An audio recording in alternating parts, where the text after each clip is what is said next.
Assalamualaikum warahmatullahi wabarakatuh. Wahai subscriberku yang tercinta, kita kali ini akan nonton ini sampai habis ya.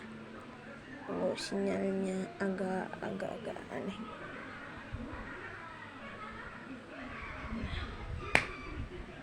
Tunggu ya.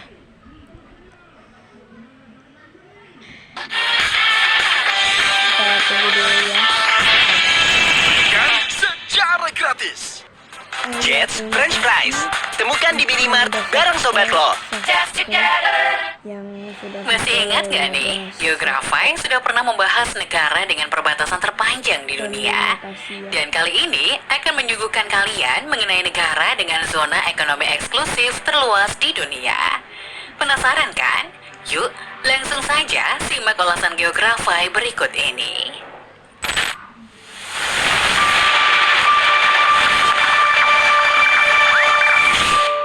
Dilansir dari kompas.com, tanggal 7 Oktober 2019,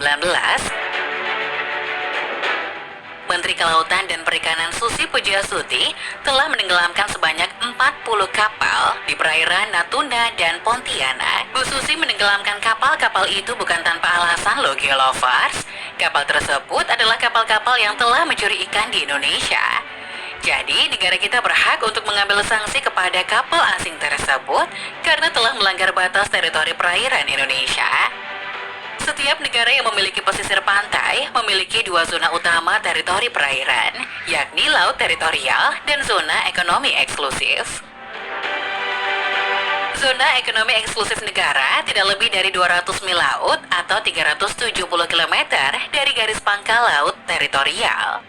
Bagian 5 pasal 55 Konvensi PBB mendefinisikan ZEE sebagai zona ekonomi eksklusif adalah suatu daerah di luar dan berdampingan dengan laut teritorial yang tunduk pada rezim hukum khusus yang ditetapkan dalam bab ini, di mana hak dan yurisdiksi negara pantai serta hak dan kebebasan negara lain diatur oleh ketentuan konvensi ini.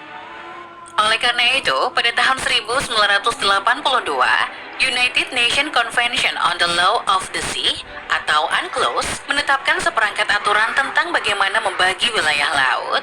Suatu negara memiliki kendali atas dasar laut, juga kapal-kapal yang berlayar di permukaan laut di wilayah yang membentang hingga 12 mil laut atau 22 km dari garis pantainya. Ini disebut laut teritorial suatu negara dan garis besarnya mirip dengan perbatasan yang ada di darat. Meluas melampaui titik ini dan mencapai hingga 200 mil laut atau 370 km dari pantai suatu negara, terletaklah zona ekonomi eksklusifnya.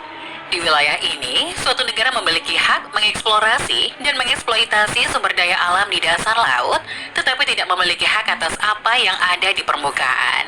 Karena setiap kapal di zona ekonomi eksklusif pada dasarnya berada di perairan internasional. Sedangkan apabila dua negara jarak antara pantai mereka kurang dari 400 mil laut, maka batas antar negara harus diselesaikan melalui negosiasi. Konvensi tidak menentukan bagaimana hal ini harus dilakukan. Dalam banyak kasus, tetapi tidak semua kasus, apa yang disebut prinsip equidistance telah diikuti, menyeratkan bahwa batas ditarik pada jarak yang sama antara negara-negara yang berdekatan. Ada banyak kasus klaim bersaing yang masih belum terselesaikan, terutama yang menyangkut sengketa kedaulatan atas pulau tak berpenghuni. FYI nih Geolovers, dilansir dari LBH Pengayoman Unpar, pada saat Indonesia meraih kemerdekaannya pada tahun 1945,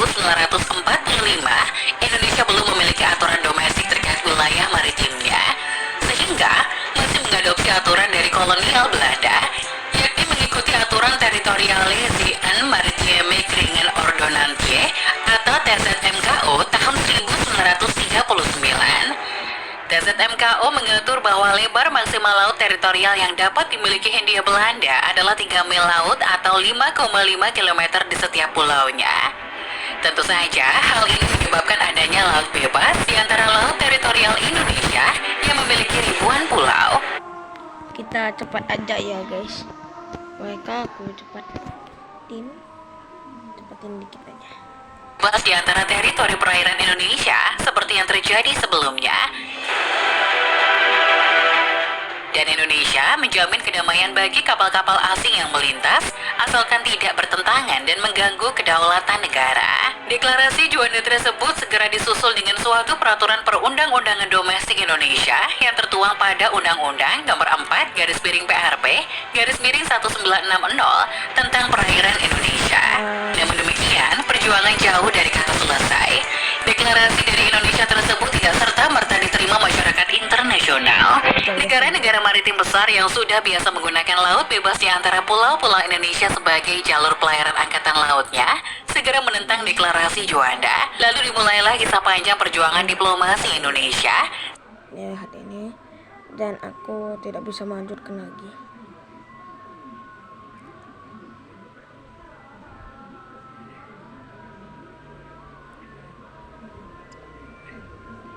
Dan ya kayak gitu aja ya.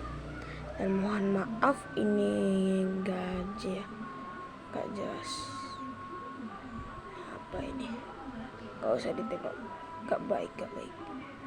Dan kita hanya nengok sebentar aja. Minecraft tapi ukuran itemku menjadi besar. Oke, aku udah spawn. Mari kita cek apakah itemku menjadi besar. Masih kecil. Coba dong kalian ubah tombol like-nya menjadi berwarna biru. Barangkali nanti bisa. Akan aku coba lagi apakah bisa. Yo, ternyata bisa dong. Buset, besar banget. Aku coba ngambil kayu nih. Lah, kayunya segede gaban. Oh my god. Lihat guys, aku jadi kayu. Bisa gini dong. Coba deh aku ngambil wortel. Let's go. Wortelnya gede banget, gila. Ada sword besi dong. Mantap. Yo, swordku besar banget. Oh my god. Ini pedang kalau buat mukul mantap sih. Yes, ada pancing dong. Lihat, pancing sebesar ini buat mancing apaan coba. Nah, aku coba nih apakah bisa mendapatkan ikan besar dengan pancing ini. Tarik. Wih. Dapat nih ikannya nih besar banget. Oh my god, ini buat makan kenyang sih. Burungnya. Wah, hampir dimaling dong. Minecraft tapi ukuran itemku menjadi besar. Teman-temanku. Dan maaf aku suaksi. Dan bye. Lain kali akan aku buat konten yang bagus, tapi lihat aja nanti. Insya Allah aku akan membuat yang bagus dan bermanfaat. Dan jangan lupa target kita sih hanya satu, yaitu sampaiin ke silver play button. Semoga kita bisa dapat ya. Dan terima kasih supportnya yang sudah mensupport aku, dan terima kasih juga. Nanti kita akan buat konten video yang lebih bagus lagi ya. Bye bye.